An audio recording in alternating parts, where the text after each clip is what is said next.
Okay, so Kyle, what we were going to do this time is tap into your question on the psychological development of maybe wrestlers or maybe different systems that could be used, and how. I mean, there was a question you had on sports psych and the mental side of wrestling. Yeah. So this is the third recording on long-term athlete development, Right. Right. and we outlined some testing and guidelines for sports for general fitness conditioning, sports specific guidelines. Then we also discussed some of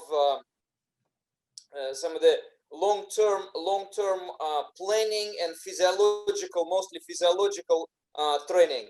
So now we want to discuss the psychological aspect of long-term athlete development, right? Yeah. And there's so we're gonna look at maybe some things that were done maybe in the former Soviet Union and what Russian athletes go through, and then discuss maybe some research and systems for mental toughening and mental toughness, because wrestling is one of the, if you know, it's up there as one of the most difficult sports mentally. It's a physical combat, just a grueling sport. So mental toughness is definitely going to be a big component for a wrestler. So I'll start out just by talking a little bit about some current research that came out a few years ago that was kind of groundbreaking here in the United States by Dr. Angela Duckworth. And are you familiar, Kyle, with the grit scores? And so I'll just mention a little bit of it because I think that there's some benefit to understanding this one way or the other. But Duckworth kind of cracked the code on West Point cadets. So dealing with West Point cadets, there's a large percentage who don't get through the rigors of West Point. They're top-notch academic students. They come with the highest recommendations. They've been civil servants throughout their adolescence. They work in the communities. In order to get into West Point, it's very difficult, as you guys both know. So they did all kinds of psychological profiling and tests to try to determine, how many of these individuals would be able to stay or stay through it. And all the different tests, they never were able to crack the code. And so what she developed is what's called a grit score, GRIT, grit. Grit meaning like your toughness. And what she was able to determine based on pre-testing these individuals who will last and who will quit. So first one to help be able to determine this. So with a simple psychological profile, she accurately can determine who's going to be able to tough it out. And the grit score, grit equals passion plus persistence, meaning this. So the two things you have to measure are one's passion towards that, okay, and then their persistence, meaning their willingness to keep coming. They're very persistent, and that comes from experiences. So, for example, if you want someone to be a good wrestler, if they aren't passionate and they don't like the sport of wrestling, their passion score is going to be low. They're not going to be able to be, if they don't like it, they don't enjoy it, they don't love it, it's going to be very, very difficult. So someone has to be developed in a way that they learn long-term. Athletic development should focus on weaning, the gradualism. They got to learn to love the what they're doing, because the more passion I have towards it, the more likely I'll stay in. Then the persistence can be taught, obviously with young individuals, and over time, and there's got to be a gradual approach to that too. But that comes with experiences, and the more experiences you have, that you learn to be able to, your threshold gets higher as to not giving up, as to being able to stay in longer because you gain confidence through those experiences. You develop that persistence. So basically, through her questionnaires, she developed a way to find out a score of the passion and persistence of individuals, and then they get a grit score. The higher the grit score, the more likely that they would stay with it and have success. So that's an interesting new development that I think needs to be discussed a little bit. And I want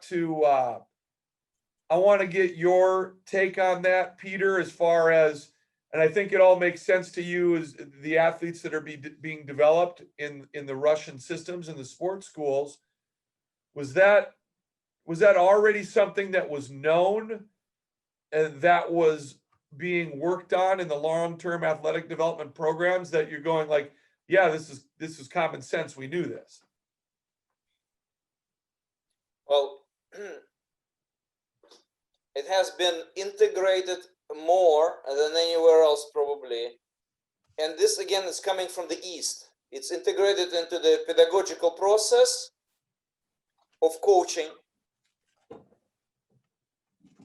and also into this basic tests. If you look at again tests, GTO tests, they have a knowledge component. How much of love for the sport, love for the purpose of participating, and how much of perhaps historical traditions as values and patriotism can be used as a psychological strengthening tool, depends on very much on a level of education and a level of competences, skills and abilities of the coaches, and reliance on a high level of education of coaches has been the main kind of focus of East European system of sport in general, and psychological preparation has been part of it. So I'd say, if you look again at Eastern combat methods like Taekwondo, there is in their regular testing process, there is a knowledge test. You have to know certain things. Through this knowledge and through constant pedagogical work, participants are being strengthened psychologically. For example, some clubs work with parents, and they ask parents to fill in a survey about behavior of their children who are participating in Eastern combat methods. So coaches demand not only obedience to parents, but all other good qualities. And part of this triangle, participant, coach, parent, this communication where parents complete the satisfaction survey, give it to coaches, and coach works with kids on points that parents consider weak, is the integrated process of not only developing each participant physically, but developing them morally. So moral development and high morals are the foundation of this psychological strength. What gives you psychological strength, as we see in current performance of many national teams who receive much more money playing for their professional teams, right?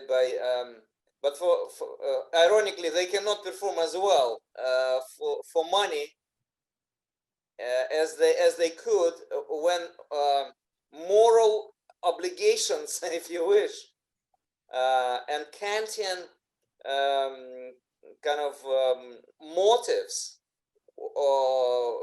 which means I'm doing this not because it's good, not for me, but because I must do it for my community, for my town, for my region, for my country. And that's where the psychological strength comes from traditionally in Eastern European upbringing of each participant. So you have so coach's responsibility is to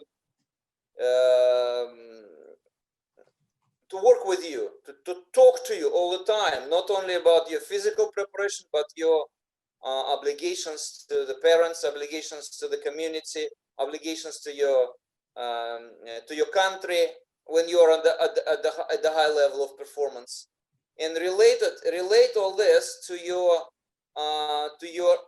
ability and your responsibility to do your best, not to give up. And that's the foundation, that's the starting point. And then after that, the next level is to develop self motivation and self control, self regulation, so that it then becomes your habit and becomes your nature to give the best at every tournament you participate, but give also the best at every training session, and that becomes your religion, if you wish. That becomes your everyday goal, is to give the best.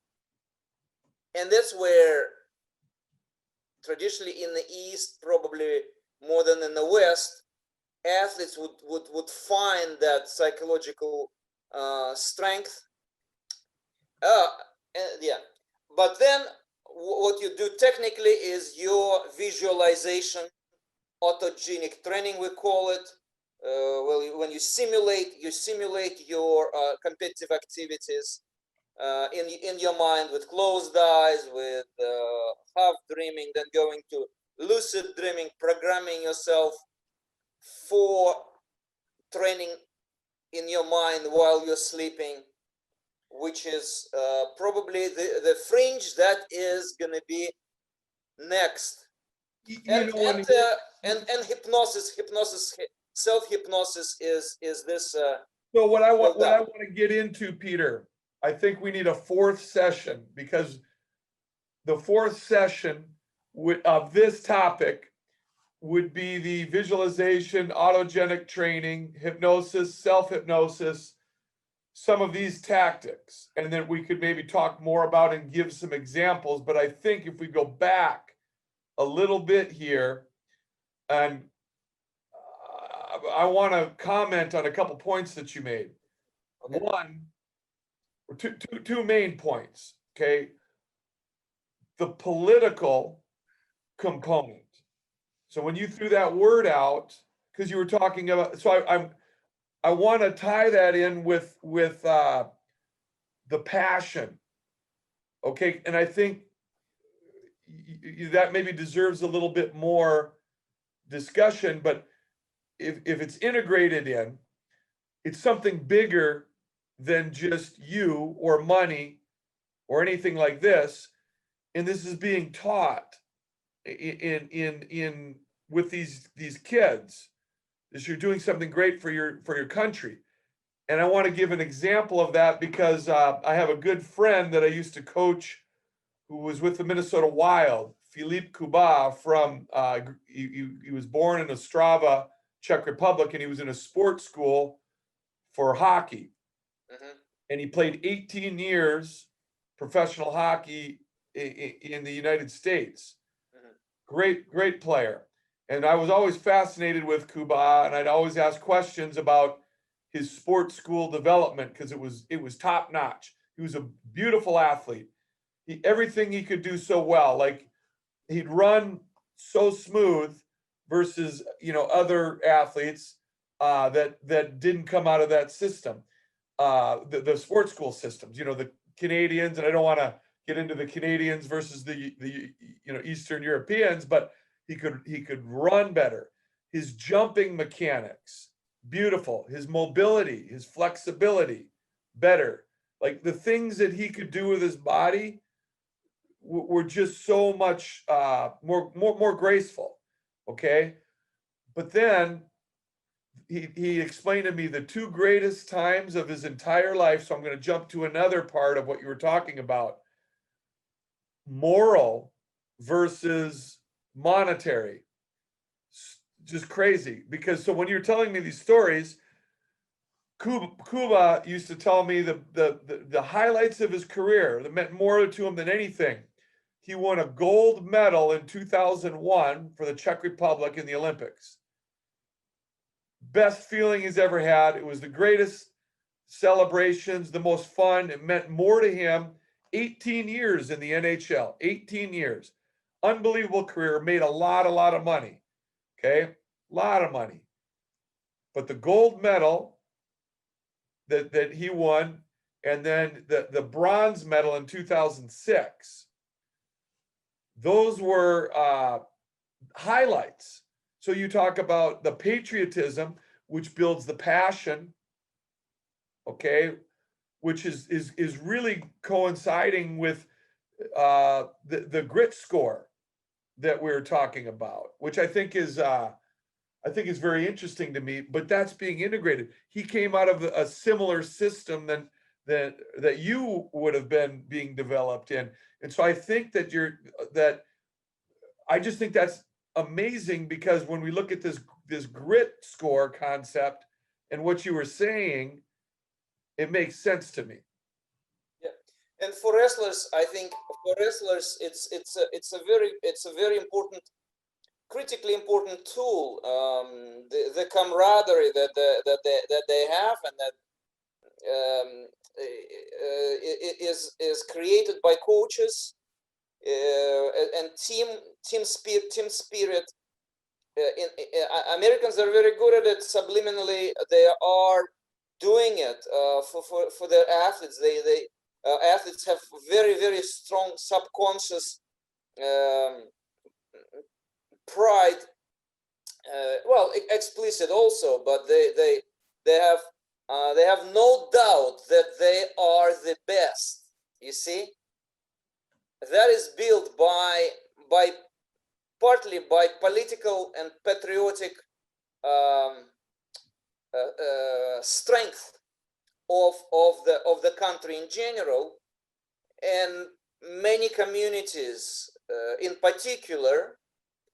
And if you look at how the Americans are winning now, in many cases they're winning psychologically rather than physically.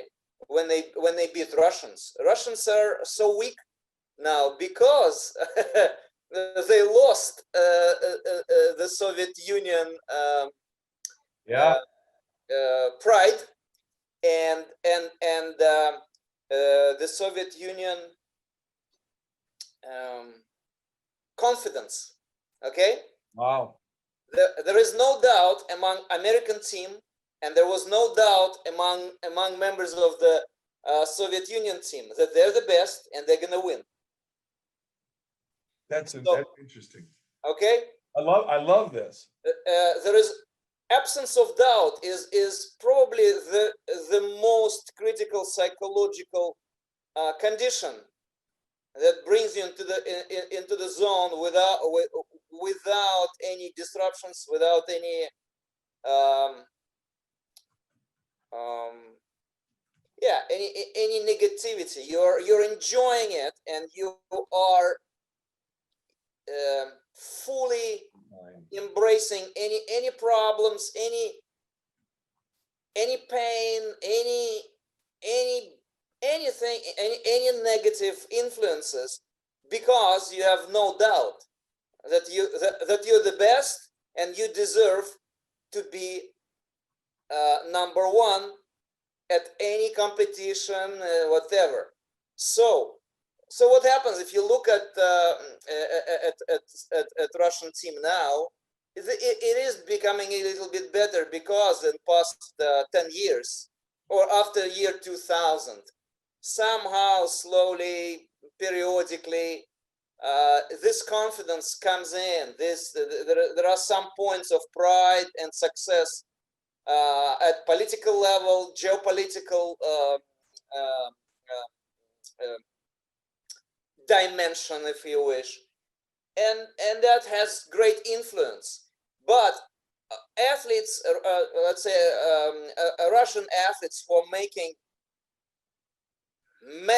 much more than Soviet Union athletes did, perform a lot worse. And just because of this, there is no psychological motivation. Wow. And as you said, the monetary motivation That's an amazing point. is so weak compared to what your patriotic and political motivation can give you, that it costs the current Russian team most of the losses for psychological reasons. So And that psychological reason, I think, is boils down to that one component: passion plus persistence. The passion is lost without the development of, like you said, the political and moral foundation. Is amazing. I just think that that's a great point. And so you're seeing it because you follow the Russian athletes, and you're going, that you were brought up when they were the Soviet athletes, and it's different.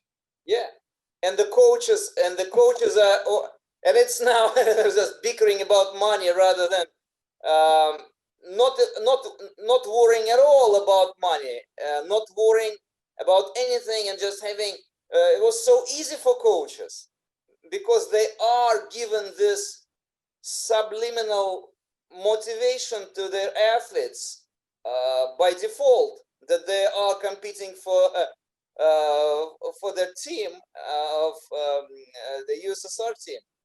Wow. And communities that had opportunity to qualify their athletes for the national team had the same motivation.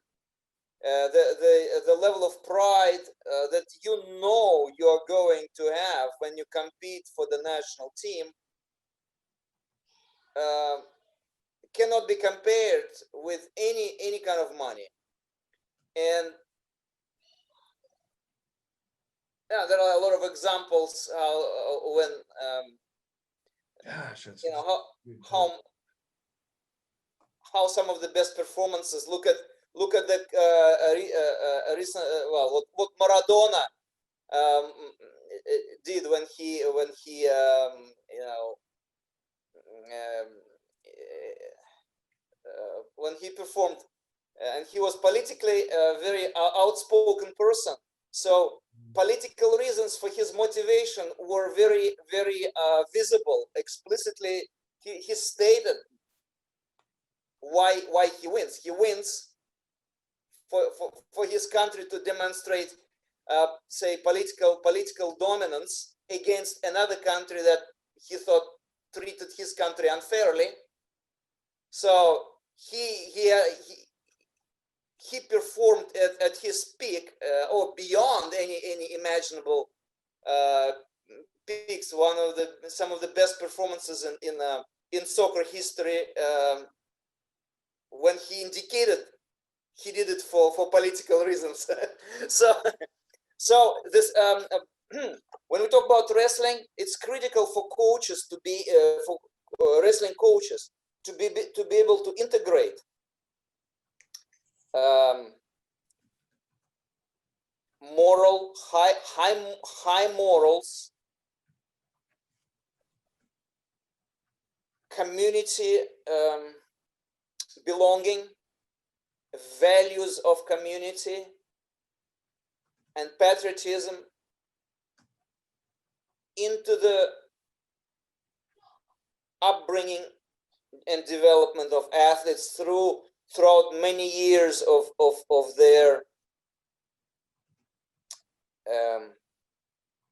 progression from first steps towards high performance. And it's not just that you play an anthem at competitions. It's regularly. It is everyday effort of a coach, when you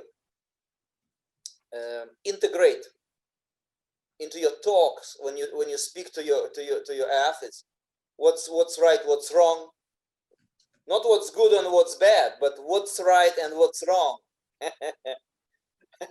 Mm-hmm. Money is good. No money is bad. That's irrelevant. But what's right and what's wrong, that's important. What's what is fair, what is unfair, is critically important.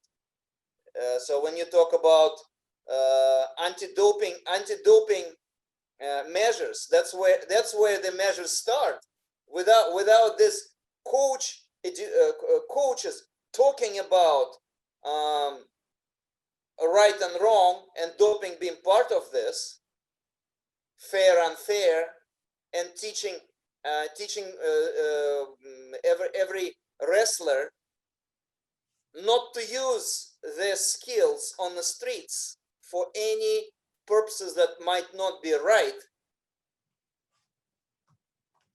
This is an example of what needs to be done every day, maybe every hour coaches spend with athletes, teaching them what's right, what's wrong, what's moral, what's immoral. And that gives them the foundation for their psychological strength. And tests, I think tests from, say, Taekwondo clubs are using tests. You can use tests more and more.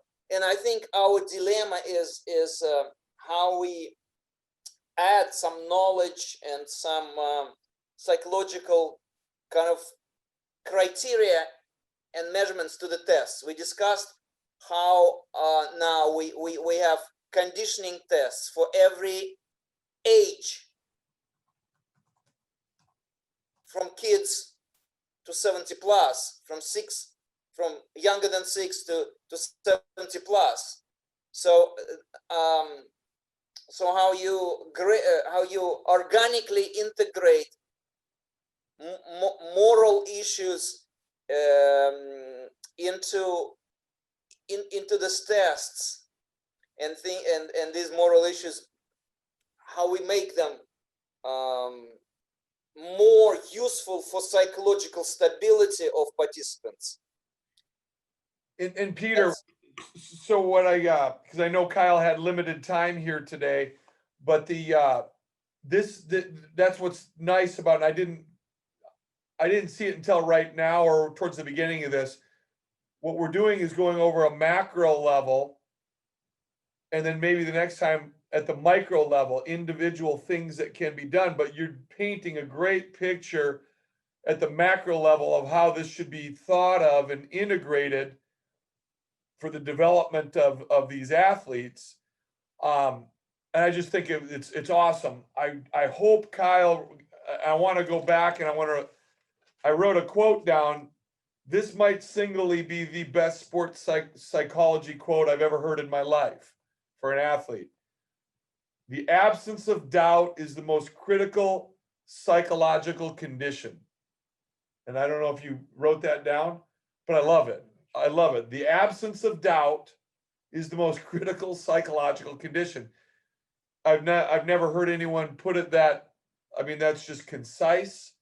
That is sports psychology right there. That's the number one thing. If you can eliminate doubt, you can do anything. It's if you believe, and that's just a great. That was just awesome. So I know he had only 45 minutes today. The one thing I want to throw in real quick, just, and I know Peter, you'll, because of fitness and health and currently what's going on, and I may have mentioned to you this, but so there was a 1940 in the United States at Harvard University treadmill test in 1940. And this goes with the persistence. They took 130 sophomores, various backgrounds and whatnot. A lot of them, you know, different levels as far as their IQ, and they looked at all these different tests. They followed these people throughout their whole lives after they did this one test at Harvard in 1940, and it was a treadmill test. Simple test. They had a very steep grade, and it's walking on a treadmill. How fast will people quit? Just walking, like walking up a mountain, you know, walking. If they could last 5 minutes or beyond, the ones who last 5 minutes or beyond had the most successful lives. No tests that they could do all through their college career determined, number one, life satisfaction, two, visits to psychiatrists and psychologists, how long they stay with a marriage so they didn't get divorced, their sick days, career advancement, promotion, and income. The number one thing that predicted their futures in life of all the testing was the treadmill. Okay, so this is the persistence. So that's brought on through experiences. It's the only thing. And I'm just going to tell you something that just happened to me last week on the stress test on the treadmill. The lady who was doing, you know, does these every day. She says 20-year-olds that they're taking through quit earlier than 80, 90-year-old men. Okay. And she said, some of them, they quit because you can quit anytime. It's not you can quit before you get to your maximal heart rate. Anytime you feel uncomfortable, you can just say, I'm done, touch the red button, and you're done. She said, you would be shocked how many young people today quit after 20 seconds. 20 seconds, they quit. But if their lifestyle is sitting playing video games all day long and never pushing themselves, they're just getting beyond resting heart rate, and it scares them. As I said, they're not getting to their maximal heart rate. She said, not even close. So experience obviously makes a huge difference in your persistence and your ability to keep pushing. But it's a sad state when she said almost every time 80-year-old and 90-year-old men will beat some of these 20-year-olds. It's crazy. So, I mean, it's just, obviously our culture has changed, and people are not exercising as much, and that's obviously your background and you understand that. But I think that's an interesting point to be made, as far as this psychological component of experience and gradually building experiences. Because if you don't have it, you quit early. You just quit. Yeah. Yeah. So yeah, what high performance coaches are telling me is that it's becoming very difficult, or more difficult to get persistent athletes on the team, because life has become and continues to become easier and easier. So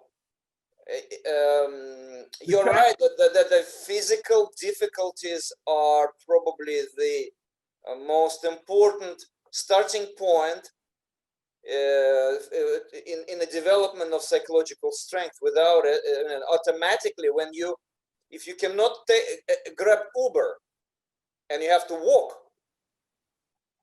right, Yeah. home, walk 5 miles, right, you're developing your psychological strength, not only your physical strength. Yeah. If you don't have all these experiences, if you can get food straight away, if you can get a ride home straight away, if you, yeah, I mean, you are becoming, yeah, basically we are becoming weaker psychologically, as we are becoming weaker physically as a society, because The Chinese coaches told me very similar. They explained to me that it's very, very difficult for the tough sports, like the wrestling, the weightlifting sports, the very physical sports, to get anybody out of the big cities anymore. They have to go to rural China in order to find athletes to recruit, because they can't get athletes out of cities because it's becoming too easy for them in their lives for those difficult sports. So they don't even bother. They have to recruit outside in rural China, where people still work and still have more difficult times. so that is why I think we go back and we talk in our book about general physical tests that coaches and wrestling coaches should bring to schools. So partnership with the school and convincing PE teachers and principal of the school to have mandatory fitness tests and programs in place for everyone to toughen up physically and psychologically is a critical factor of success of wrestling clubs and their integration with school programs. There are some successful wrestling clubs, say Mad Dog Wrestling Club in Boston is a good example. They use the school facility, but most importantly, the coaches interact with school teachers and administration to develop better overall conditioned students, so that they can draw more physically, but also psychologically stronger participants. Mm-hmm. Well, I think we probably have enough here, definitely for this article. And then if we wanted to, I still think there's something left out that would be the actual fringe methodologies that wrestlers can use. The specific tools, because I think what you painted here, Peter, I think you did a one. I just love the way we looked at the macro level and the theories and philosophies that need to be applied, and then maybe jump to the micro level on the next one, and we'll hit, if that's something that Kyle wants to do, is we can talk about best practices in visualization for a wrestler, best practices in relaxation, best practices in, maybe some self-hypnosis. And we could also look at the Maybe Tough system that, and maybe some different things that we can discuss on just the fringe methodologies. But wrestling is such a psychological sport. I mean, and this is a big topic. but I think it's so mental, and the toughness component is of utmost concern, I think, for wrestling coaches and for the wrestling athlete. So I like how we painted it as how the coaches need to be thinking about integrating the moral, political components, the value system, the community. Community so important. We're in this together. We work together. You can only be as good as your partner, even though you might be on the mat because only one person can get that spot. Your support staff is so important. We can only we're a team. We're a unit. We can't do this by ourselves. Nobody can become a great wrestler without great people around them. That's one sport. It's impossible. How can you be by yourself and never be with anyone and be a great wrestler? It can't be done. So the community is so important, and that's a wrestling coach needs to be thinking about this because it's so hard. You have to have those other guys, and if you're not bringing them in and keeping them understanding that they're part of a big picture, it's impossible. You'll never develop good wrestlers. It's that community. I just think that that's so big is the macro level of just that understanding. If you want to get these athletes to be high level in a high performance model, I just think that's important. So